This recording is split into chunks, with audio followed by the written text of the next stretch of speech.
반갑습니다. 우리 곁에 있는 분들 한 번 더 인사하실까요? 예수님의 이름으로 환영합니다. 예수님의 이름으로 사랑하고 축복합니다. 반갑습니다. 맞습니다. 네, 오늘 말씀은 누가복음 22장 42절 말씀, 한 절 말씀입니다. 우리 다 함께 큰 소리로 함께 보도록 하겠습니다. 누가복음 22장 42절 말씀 함께 봅니다. 시작. 아버지여, 만일 아버지의 뜻이거든 이 잔을 내게서 옮기시옵소서. 그러나 내 원대로 마시옵고 아버지의 원대로 되기를 원하나이다. 아멘. 네, 기독교 역사상 탁월했던 믿음의 선배들은 모두 기도하는 사람들이었습니다. 하루에 몇 시간은 기본이고 틈만 나면 기도 시간을 가지며 아무리 어려운 일을 만나도 기도로서 해결하는 등 믿음의 사람 이콜 기도의 사람이라는 등식이 어렵지 않게 성립합니다. 자, 기도는 하늘 아버지와 연결되는 직접적 통로이니까 이 믿음의 사람들이 기도에 힘을 쏟을 수밖에 없었던 것입니다. 자, 그에 반해서 현대 기독교인들은 어떻게 하고 있을까요? 2018년 지금으로부터 4년 전인데요. 한국일보 3월 15일자 보도에 따르면 당시 개신교 그리스도인들은 하루 평균 21.5분 그리고 기도하는데 2004년에는 27분 그리고 2012년에는 23.7분에서 계속 늘어나고 있습니까? 줄어들고 있습니까? 네, 줄어들고 있는 것이라고 합니다. 이 4년 전 보도니까 2022년은 글쎄요, 아마 10분 안쪽으로 이제 더 줄어들었을 것 같습니다. 어떤 분은 이런 자료를 보고 자기는 매일 식사 때 외에는 거의 기도 없이 산다고 이렇게 고백하시는 것도 봤습니다. 여러분들은 어떠신가요?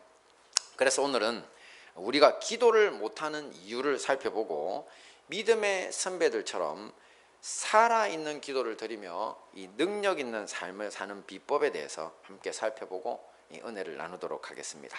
자, 먼저 한번 보겠습니다. 시작. 기도를 못하는 이유. 자, 이유부터 알아야 되겠죠. 자, 앞에서 소개한 한국일보 기사에 따르면 이 현대인들이 기도 못하는 결정적 장애물은 바빠야 한다는 착각이라고 합니다. 이 기사를 쓰신 종교 기자님이 그렇게 이야기를 했어요. 이 돈을 벌어 생존해야 한다는 이 미명 아래서 정신없이 바쁜 시간을 보내다 보니까 그렇다는 거죠. 자, 여기에 더해서 자기 개발과 여가를 즐겨야 한다는 강박까지 있다고 합니다. 현대인들은. 네, 그래서 이 성경을 읽거나 기도 생활을 위해서 쪼갤 시간은 없다고 여긴다는 겁니다.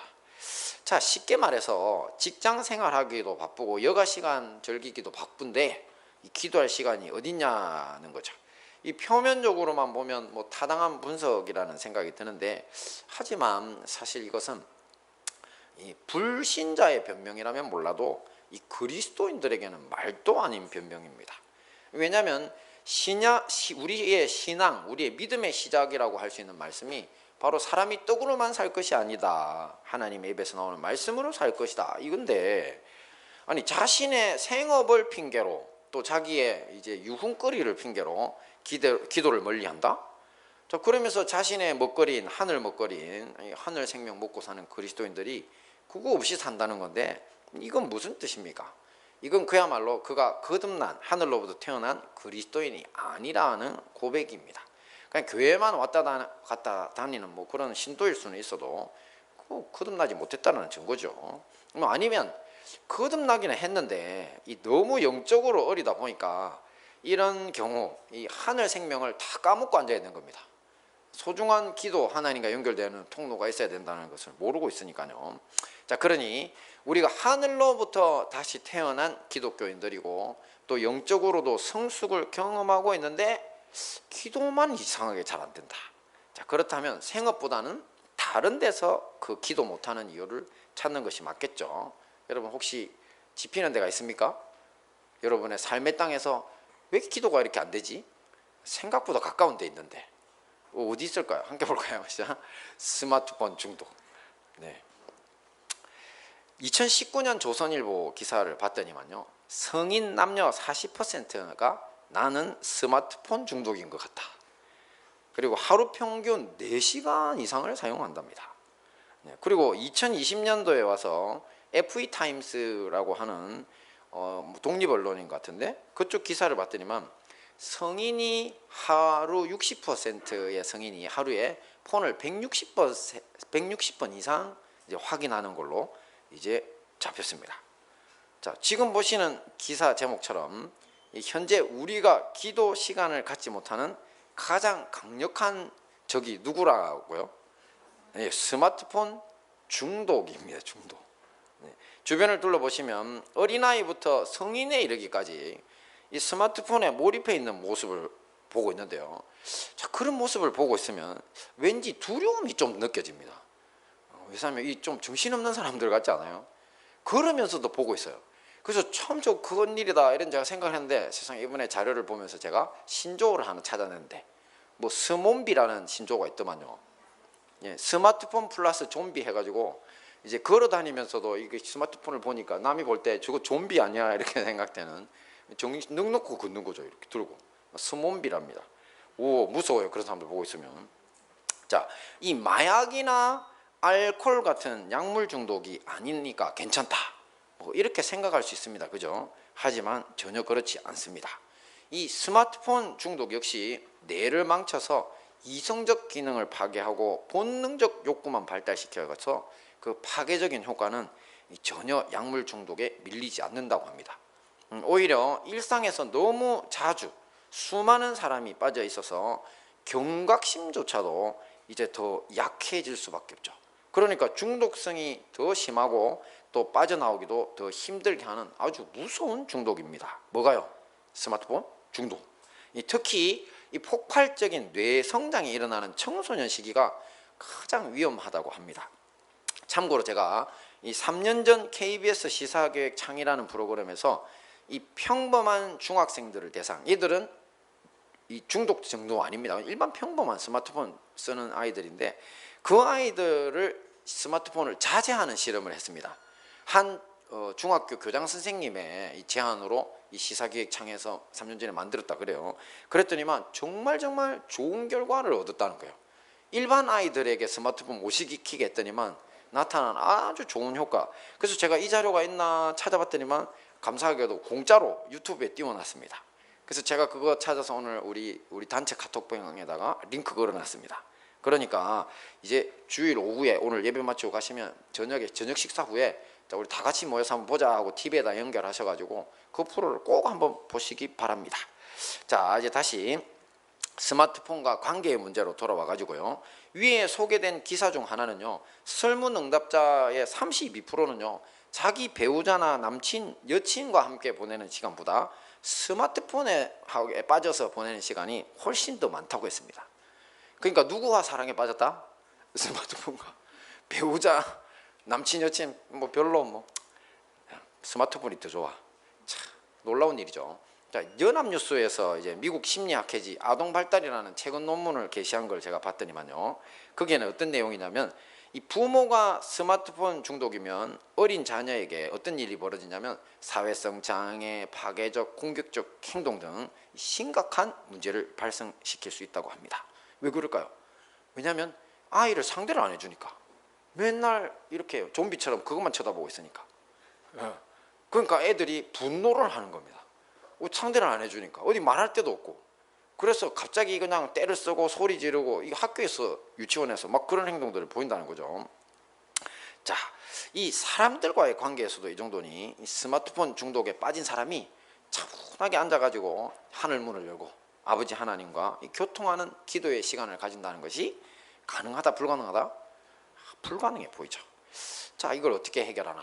그래서 한번 봤더니만, 혹시 제가 몇 년 전에 이 MBC가 한글날 특집으로 2009년에 방영한 건데요, 말의 힘이라는 프로그램을 소개한 적이 있습니다. 근데 거기에 이 문제를 해결할 수 있는 열쇠가 하나 있더라고요. 자, 이 실험은 미국 예일대 심리학과 교수인 존 바그 교수의 이론을 바탕으로 한 건데요, 사진에 보이죠? 자, 저분에 의하면 사람은 어떤 특정한 다 단어에만 노출돼도 누가 시킨 것도 아닌데, 근데 무의식적으로 어떤 행동이 저절로 일어난다는 겁니다. 이걸 이제 실험으로 자기가 밝힌 거를 진짜 그런지 저 KBS에서 한번 해본 거죠. MBC에서 한글날 특집으로 한번 해본 거죠. 자, 그래가지고 어떻게 하느냐면, 자, 이 청년들을 한 30명인가 20명인가 모아가지고 반반 나눕니다. 뭐 10명에서 15명 정도겠죠. 두 팀으로 나눠서 한 팀은 노인을 연상시키는 이제 30개의 카드를 보여줍니다. 저 보시면 노인 연상이 있죠. 뭐 외롭고 쓸쓸하고 막 저런 휠체어 타고 뜨개질 하시고 이런 좀 약해 보이는 모습들. 그리고 이제 반대로 한 그룹에는 이제 청년들을 연상시키는 단어들, 스포츠, 신입사원, 열정적인, 스피드, 승진, 이런 것들의 단어를 보여주는데요. 그랬더니만 그리고 보여주기 전후에 앞에 그 사람이 걷는 속도 측정하고, 그 다음에 저 단어를 본 후에 걷는 속도를 양팀 따로따로 측정을 했거든요. 그랬더니만 놀랍게 이 노인 연상 카드를 본 사람들은요, 걸음거리가 평균 2초 넘게, 심하게는 5초까지 느려졌습니다. 축 처져가지고. 그리고 지쳐 보이기까지 했고요. 네, 그리고 반대로 젊은이 연상시키는 카드를 보고 돌아간 팀은요, 평균 2초 넘게 빨라졌습니다. 그리고 모두 더 빠른 걸음걸이와 함께 힘이 넘치는 모습을 본 거죠.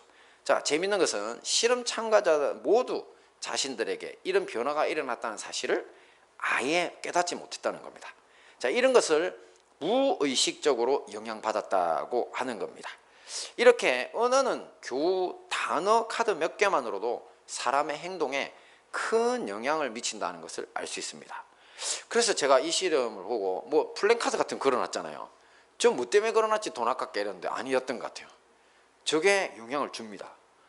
그래서 북한 같은데 어디 독재국가 중공 같은데 가보면 전신에 다 빨간색으로 그냥 온 떡을 칠해놨습니다. 저게 세뇌가 된다는 사실을 걔들이 이제 그 경험적으로 알게 됐던 거죠.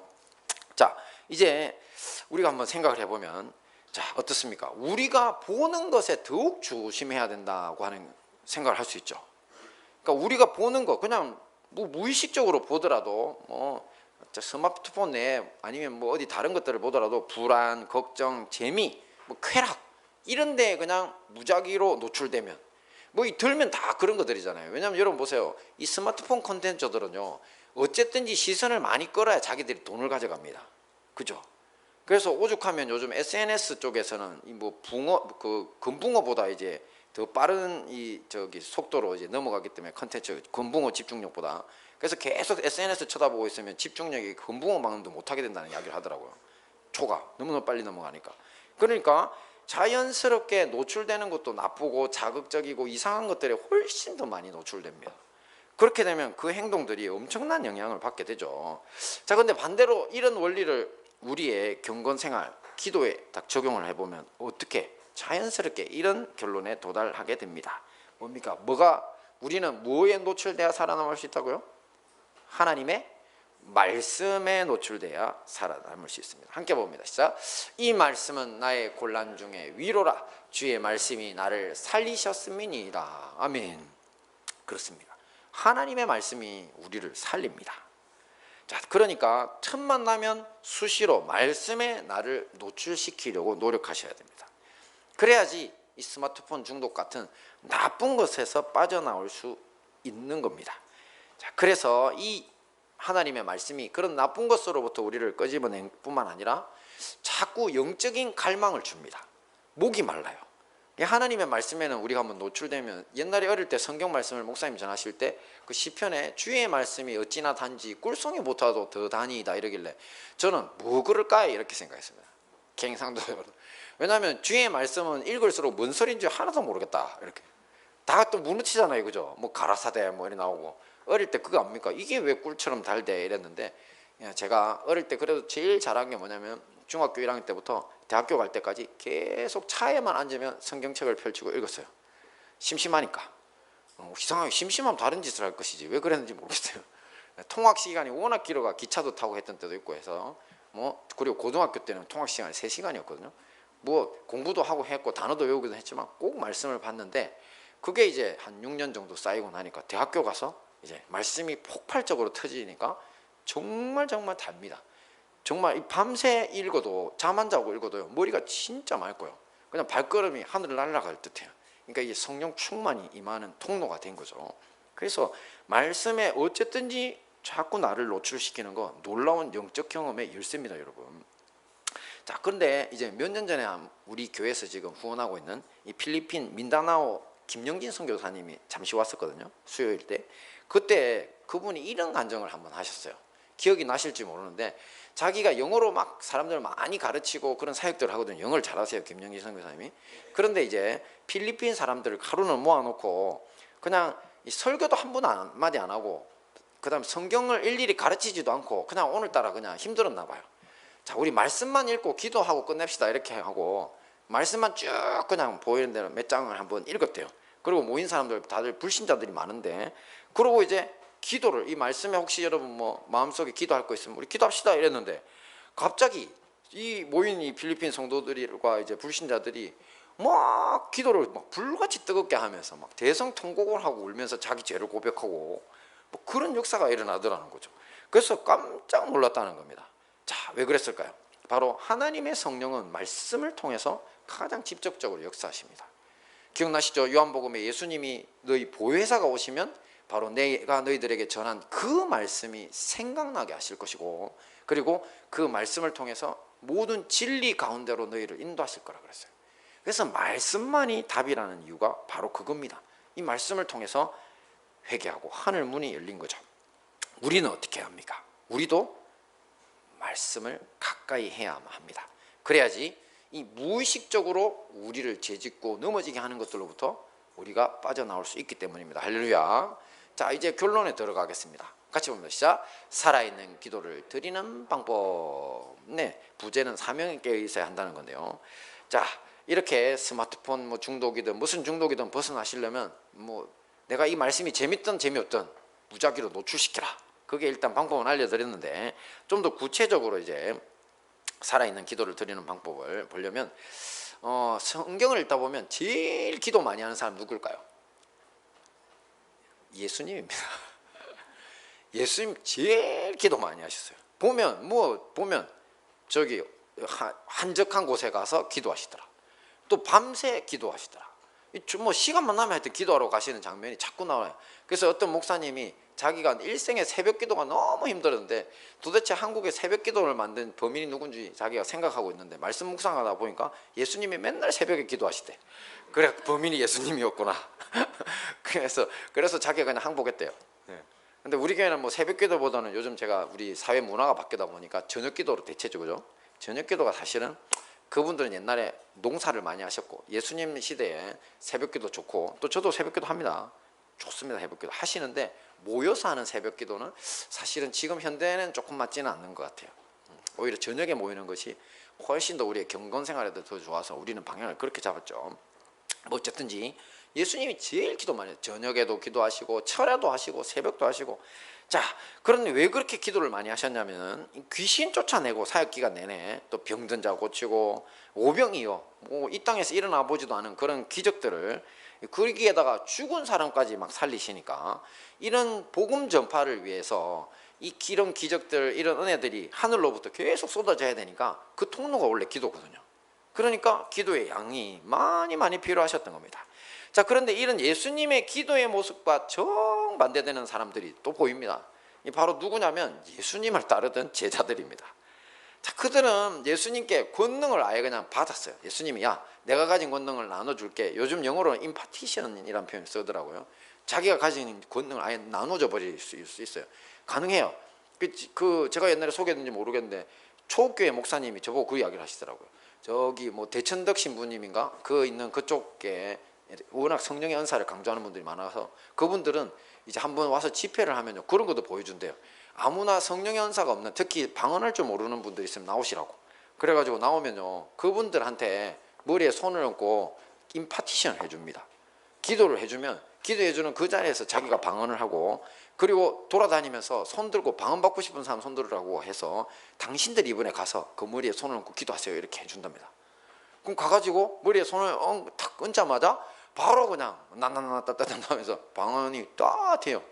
그래서 우리 그때 저기 조익교 목사님이 제일 애먹이시는 장로님 한 분한테, 그리고 은혜도 별로 없고 이제 나가라고 거의 강요하다시피 해가 할 수 없이 나갔다가 이분이 방언하고 막 사람들 머리에 손 얹었는데 막 또 그 사람들이 방언하고 하니까 놀래가지고, 그래가지고 은혜 충만히 받았는데 그 다음부터 또 목사님 또 괴롭히기 시작하시더라고요. 그러니까 은사 받는 거는요 짧아요. 그거까지 되는 게 아니야. 인격 전체가 바뀌어야 돼. 어쨌든지 예수님이 이런 방식으로 그 제자들이 뭐 조건이 되든 안 되든 상관없이 하나님 나라를 위해서 임시로 권능을 확 부어 주셨어요. 자, 나눠 줬더니만 어떤 일이 벌어졌나? 이 제자들이 다니면서 귀신도 쫓아내고 병든도 치료하고 온갖 권능을 발휘하면서 진짜 룰루랄라 했어요. 그래서 하나님 나라의 능력을 보고 예수님도 제자들이 돌아왔을 때 사탄 마귀가 번개처럼 하늘에서 떨어지는 거 봤다, 너희들 사역 시작하는 순간. 그러면서 칭찬해 주시고 그러셨어요. 자, 그런데 어떤 일이 벌어졌냐? 제자들은 기도하지 않는 사람들이었습니다. 기도 않기로 유명한 사람들이었습니다. 그래서 그 능력을 순식간에 다 잃어버리고요.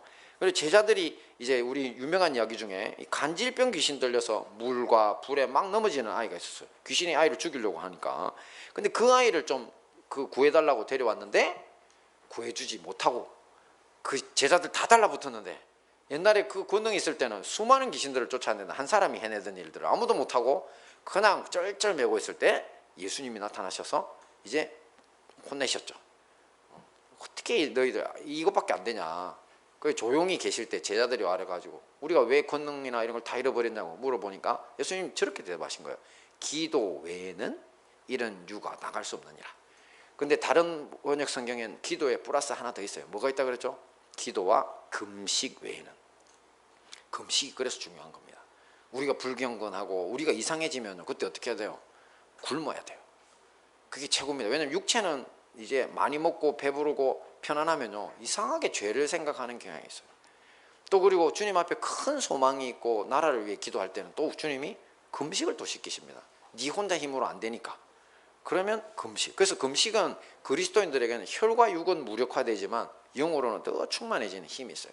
그래서 항상 기도 또 금식, 이 두 가지가 하나님의 능력이 계속 이어지는 통로라고 이야기를 하신 거죠. 자, 그런데 제자들은 어땠다? 못했다. 그랬더니만 어떤 결과로 나타났다? 베드로, 야고보, 요한은요 예수님이 십자가 지시기 직전에 최고의 고난과 고통의 시간이잖아요. 근데 예수님이 그것을 이겨내시기 위해서 기도하시려고 제자들 3명만 선택해서 같이 기도하자고 겟세마네 동산 데려갔습니다. 자, 그때 예수님은 진짜 피땀을 흘리면서 고통스럽게 기도하셨습니다. 자기에게 어떤 일이 일어나는 건지 다 아니까. 근데 제자들은 어떻게 하고 있었습니까? 잠만 자고 있었습니다. 잠만 자고. 제일 필요한데 기도해달라고 했는데 잠만 자고 있었어요. 자, 그런 일을 계속 반복하고 이제 끝났죠. 그리고 수제자라 불리던 베드로는 어떻게 했습니까? 예수님 잡히신 후에 3번이나 저주하면서까지 부인했죠. 그죠? 그리고 제자들은 뿔뿔이 흩어져 숨고 두려워하고 이 고난이 또 밀려왔을 때 아무 대처가 안 되는 억만장창의 모습을 보여주는 겁니다. 자, 왜 그런데고? 왜? 이 모든 것이 예수님처럼 사명에 깨어서 기도하면서 준비하지 못했기 때문입니다. 기도하고 준비하고 있으면 어떤 어려움이 들어와도요 돼요. 제가 그랬잖아요. 제가 뭐 반복해서 죄송하지만 제가 우리 다니엘이 아주 어릴 때 새벽에 기도하다가 폭풍처럼 마음속에 막 그냥 두려움이 밀려오면서 우다니엘한테 문제가 크게 생길 것 같은 거예요. 걔 5살 때인데. 그래가지고 이거는 하나님 주시는 거예요. 그래서 제가 한 2주 집사람한테 한마디 말도 안 하고 진짜 2주 정도만 꼬박 진짜 기도를 많이 했어요. 새벽에도 저녁에도. 근데 다니엘이 그때 같이 우리 자전거 타러 나갔다가 교통사고 났댔잖아요. 자전거가 그냥 저기 그랜저 바퀴 바로에 딱 이제 3cm 남겨놓고 얹었어요. 애기 몸통에 깔고 지나가 버렸으면 배 다 박살났을 거예요, 진짜. 근데 그 상황에 근데 제가 2주 동안 기도하고 데리고 나간 이유가 그날 새벽에 시원하게 풀렸거든요. 아무 일 안 일어난다. 아무 일이 안 일어난 게 아니죠. 일은 일어났는데 하나도 다치지 않았다지. 자전거 타고. 그때 이후로 우다니엘이 자전거를 싫어해요. 좋은 걸 줬는데도 웬만하면 안 탈라 그래요. 거기 귀에 있으니까. 그러니까 우리가 사명에 깨어 기도하고 있으면요 준비가 돼요. 기도로 준비하면 어떤 일이 닥칠 때 미리 준비가 돼요. 진짜 안타까운 일이지만 사실 우리 집사람 되기 전에도 신호가 많이 있었어요.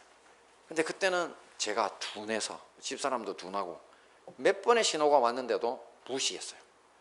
그게 우리가 약해서 그래요. 근데 그 비슷한 것이 자녀에게 왔을 때는 이제 제가 잡은 거죠. 이거 아니구나, 주님이 주시는 거구나 해서 매달리는 거죠. 기도로 준비하면 어떤 일도 이겨냅니다. 근데 사명에 깨어서 기도하는 건요, 쉬운 일은 아니에요. 왜 그럴까요? 더 중요한 거는 뭐냐면요, 방향이 있어야지, 정확한 방향을 보고 있어야지 사명에 깨어 기도하는 사람이 됩니다. 보시면 예수님은요, 그분의 방향이 뭐냐면 전 인류 구원을 위해서 자기 자신이 하나님의 사랑의 희생제물이 되는 게 자기 인생의 방향이셨어요. 자기 기도의 방향이었고. 자, 그런데 제자들은 뭐였습니까? 메시아로 오신 다윗의 자손, 옛날 왕이죠. 그래서 다윗의 자손이 이 왕국을 부활시키라는 예언이 있으니까 딱 예수님이잖아요. 그러니까 저분만 따라다니면 앞으로 뭐가 일어나요? 왕이 되실 거고 나는 그 밑에서 재상도 할 거야. 그죠? 실제로 그것 때문에 누가 최고 높은 자리에 가질지 서로 싸움질하기도 했잖아요. 그죠? 그러니까 바라보는 방향이 달랐던 겁니다. 같은 배를 탔는데 다른 데로 가고 있었던 거야. 그죠? 그게 바로 이 사람들이 기도 못하고 준비 못했던 제일 큰 이유입니다. 자, 오늘의 주제는 뭐라 그랬죠? 살아있는 교회입니다. 살아있는 기도입니다. 죽은 기도가 아니라. 그래서 제가 죽은 기도의 예를 한번 들어봐 드릴게요. 절에 다니는 사람들 기도합니다. 그죠?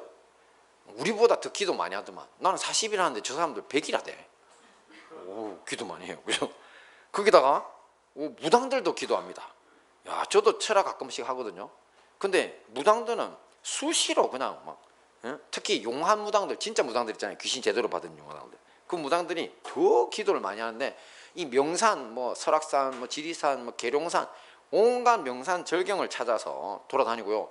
그 무섭고 깜깜한 밤에 짐승들도 많은데 혼자서, 여자 혼자서 바위 위에 올라가 기도하든지 아니면 강에 가가지고 시냇가에 기도하고 물속에 들어가서도 기도를 하더만. 그렇게 합니다. 그리고 힌두교인들 기도가 세계에 유명해요. 저건 지금 화살로 자기 입을 뚫어버린 거대요. 그냥 기도 안 합니다. 쟤네들은 기본적으로 아주 날카로운 바늘, 침, 유리조각 이런 거를 온몸을 긁어가면서 기도를 하거든요. 그래서 제가 보니까 세상에 이 뭐 때문에 저런 짓을 하는가 봤더니만 자기가 일생에 지은 카르마, 그러니까 이 악한 업보 같은 걸 없애려면 저 짓을 해야 된답니다. 저렇게 기도를 해요. 그리고 어떤 사람은 북을 치면서 기도하는데 북이 되게 크고 무겁더라고. 그걸 다리 위에 올려놓고 북을 치면서 지도 기도하고 따라서 사람들 기도합니다. 근데 어떤 일이 되는 줄 압니까? 너무 열심히 북을 치면서 황홀경에 빠져서 치면요, 1시간, 2시간, 3시간 막 가죠. 그러면 무거운 북을 몇 시간 동안 다리 이렇게 대놓고 위에 올려놓고 치면 어떻게 될까요? 피가 안 통하죠. 괴사가 일어나면 썩어요. 그러면 굽어지고 썩으면, 그래가지고 다리에 절름발이 아예 발을 못 쓰게 되어도 기도합니다. 그래서 그걸 자랑스럽게 여긴대요. 자, 우리의 기도의 열심에 반의 반반도 우리는 못 가겠죠. 자, 근데 걔네들의 기도하고 우리의 기도가 도대체 뭐가 다르냐? 핵심적인 건 이겁니다. 뭐냐면요, 하나님 앞에 순종이라고 하는 재료를 한번 생각해 보세요. 자, 그 사람들은 하나님께 순종하기 위해 기도합니까? 아니면 자기 뜻을 관철시키려고 기도합니까? 그렇죠. 부귀 영화를 달라. 또 내 죄 지은 거 그거 찝찝한데 그것 좀 없애달라. 또 내가 더 많은 세상의 쾌락을 누릴 수 있도록 나한테 돈도 좀 많이 두고 영광도 많이 주라. 그리 이 온갖 잡신들을 달래거나 복을 받으려고 기도한다는 거죠.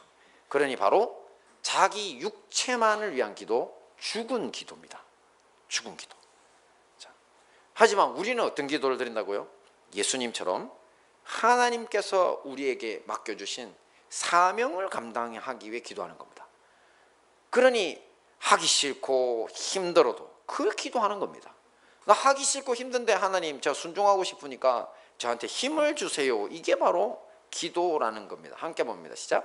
이르시되 아버지여, 만일 아버지의 뜻이거든 이 잔을 내게서 옮기시옵소서. 그러나 내 원대로 마시옵고 아버지의 원대로 되기를 원하나이다. 아멘. 이 본문 말씀이 바로 예수님의 겟세마네 기도. 이제 십자가 바로 며칠 앞두고, 처형을 바로 며칠 앞두고 내 소원은 십자가 안 지고 싶습니다 주님이에요. 왜냐하면 여러분 기억나시죠? 옛날에 아브라함 보고 주님이 한번 시험하셨죠. 시험하실 때 야 이삭 네 장자를 나한테 번제로 바쳐라 하니까 아브라함이 내 순종하려고 하는 순간 주님이 칼로 못 치게 하고 못 죽게 하셨잖아요. 살려주셨거든. 그러니까 예수님이 그 현장에 계신 하나님이시니까 그것처럼 이것도 그냥 저도 넘어가면 안 되겠습니까? 이렇게 자기가 육체를 갖고 있는 인간이다 보니까 완전한 인간으로 오셨잖아요. 그 고통을 아시니까 아버지 하나님께 부탁을 드리면서 그런데 저의 소원대로 저의 뜻대로가 아니라 아버지의 뜻대로 되기를 원합니다. 이렇게 기도한 겁니다. 바로 이 순종의 기도가 바로 살아있는 기도고, 그리고 이런 기도만이 우리 창조주 하나님께로 나가는 황금의 사닥다리, 황금의 문, 황금의 골든 게이트가 된다는 겁니다. 우리가 그동안 제대로 된 기도를 하지 못했던 이유, 살기 바빠서 스마트폰 중독 근본 원인 아닙니다. 바로 기도란 무엇인가 라고 할 때 살아있는 기도라고 하는 그 본질을 놓고 볼 때 예수님처럼 하나님께 순종할 마음이 없었기 때문에 기도하지 아니하였던 것입니다. 우리는 저도 찔려서 마음이 아프네요. 네. 저는 한 70% 80% 이상은 그렇게 하는 것 같지만 저도 분명히 얻은 부분이 하나 있을 거예요. 그죠? 근데 그게 느껴지기도 해요. 그때마다 제가 절야도 하고 기도를 다 하거든요. 근데 참 우리는 이 얄팍한 인생사에 필요한 그런 얄팍한 소원만 가지고 기도할 때 참 많습니다. 그러니까 하나님의 선한 뜻을 위해 나를 희생하겠다는 게 정말 힘든 겁니다. 그러니 여러분, 저도 여러분들도 지금부터 더욱더 사명을 찾아서 기도하셔야 됩니다. 예수님처럼. 그럼 우리는 어디서 그 하나님의 선한 뜻, 그 사명을 찾습니까? 첫 번째가 바로 우리의 가정입니다. 이 부모와 자식이, 남편과 아내가 모두 함께 서로를 돌보겠다고 또 결심하시고 실천하시고 그걸 위해 기도하셔야 되고요. 그 다음에 믿음의 형제자매들을 위해서 교회에 희생과 순종의 기도를 드려야 합니다. 왜냐하면 우리는 이미 예수님을 머리로 모신 공동체죠. 그런데 운명 공동체입니다. 우리가 만약에 잘못되면, 우리 형제자매들이 잘못되면 나도 잘못됩니다. 여러분 그거 아셔야 됩니다. 교회에 우리 처음에 우리 암 환자들 막 처음 많이 한참 초반기에 3명이나 있으셨잖아요. 그죠? 그때 그 암이다 하면은 가슴이 덜컥덜컥 내려앉지 않던가요? 그리고 처지지 않던가요? 그죠? 왜냐하면 우리가 다 같은 공동체라서 그렇습니다. 누가 실망하고 누가 아프고 누가 힘들면 우리가 괴롭지 아니하더냐. 사도 바울 이야기 똑같아요. 선배가 그리 말했어요. 교회는요 예수 그리스도가 머리시고 우리가 몸이다 보니까 성도들이 잘못되고 아이들이 잘못되고 하면요 우리도 다 똑같은 영향을 받아요. 그래서 우리가 그것들을 미연에 방지하기 위해서도 어떻게 해야 된다고요? 기도로 섬기셔야 됩니다. 그리고 또 돌보셔야 되고요. 기도할 만할 뿐만 아니라 말로도 위로하고 그 도와줄 수 있는 부분들을 찾아서 도와야 되는 겁니다. 다음으로 우리가 누구를 위해 기도해야 되냐면 무엇을 위해? 대한민국 위해 기도해야 됩니다. 특별히 우리나라 위해서 밤낮 열심히 빠짐없이 기도하셔야 됩니다. 자신의 기도에 섞어서. 왜냐하면 전 세계 복음의 제사장 나라로서의 사명 감당이 우리 민족에게 있고요. 그리고 우리 자손들이, 여러분들이 태어날 손주들이 어디서 살아야 됩니까? 이 땅에 살아야 됩니다. 그러니까 이 하나님 나라를 성장시키고 확장시키고 또 자손만대 육육간의 복을 누리시기를 원하잖아요. 어디서 누립니까? 터전이 우리 대한민국이거든. 주님은 오죽하면 이스라엘 백성들 바벨론에 잡혀갔을 때도 어디를 위해 기도해라고 하는지 아십니까? 바벨론, 너희들이 잡혀간 도성을 위해서 기도하랬습니다. 누구를 위해? 너희들을 위해. 그 도성이 평안해야 너희들이 평안하고 또 가나안으로 돌아올 수 있을 거다. 그러니까 결혼하고 끌려갔더라도 그래서 결혼하고 자손 번성시키고 잘 키워가지고 돌아올 연구해라 그러신 겁니다. 하물며 포로된 땅에서도 그런데 여기는 우리 땅이잖아요. 그렇죠? 우리의 모국이고 우리의 조국, 우리의 대한민국이잖아요. 여기를 위해서 반드시 기도해야 됩니다. 특별히 사탄 마귀가 대한민국 노리고 있습니다. 왜냐하면 우리나라가 복음에 있어서 세계 최강국 중에 하나입니다. 우리나라가 한번 꺾이면요 전 세계가 한번 꺾입니다. 마귀가 우리를 원합니다. 대한민국. 그래서 동성애니 뭐니 더러운 것들을 계속 집어넣으려고 그렇게 몸부림치는 겁니다. 그래서 정치인들 여러분 잘 뽑으셔야 됩니다. 그런데 협조하는 정치인들 절대 뽑아주지 마시고요. 그리고 기독교인이라고 하면서 기독교인 아닌 사람 많습니다. 잘 보셔야 됩니다. 하는 짓을 잘 보세요. 네. 자, 좀 화가 나려고 그러는데 네. 어쨌든지 우리는 기억해야 되죠. 우리의 기도 힘 있습니다. 제일 힘 있는 모습, 더 특별히 기도하실 것, 요한계시록에 보시면 사도 요한이 환상을 봤죠. 천사가 하늘에서 내려왔는데 보니까 성전이라. 근데 성전도 특별히 지성소 바로 앞에 있는 분향단에 천사가 내려와가지고 그 향기를 모아서 하늘 제단으로 올라갑니다. 저 분향단의 기도가 바로 성도들의 향기로운 기도거든요. 소합향, 나감향, 풍자향, 유향. 소합향은 부르짖어 기도하는 겁니다. 부르짖어, 소합향. 나감향은 자신을 부수면서 기도합니다. 내가 이만큼 잘났소가 아니라 나를 철저히 가루까지 부숴서 하나님, 저를 하나님의 형상으로 다시 창조해 주세요. 그리고 풍자향은요, 양심이 썩지 않도록 자기를 돌아보는 기도랬죠. 마지막 유향이 바로 예수님처럼 희생하며 살겠다는 기도입니다. 이런 향기로운 기도를 하늘에 들고 올라가서 모으니까 주님이 그 기도를 받아가지고 땅에서 이적을 베푸시잖아요.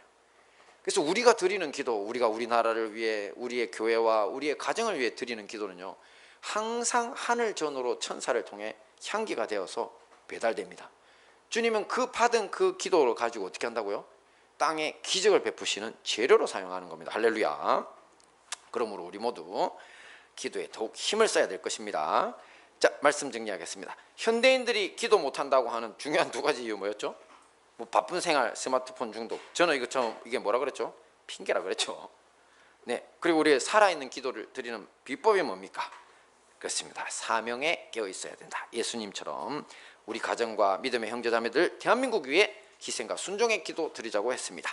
이 모든 말씀으로 살아있는 기도를 드려 승리하시는 우리 행복한 다니엘 교회와 형제교회 성도님들 되시기를 축원합니다.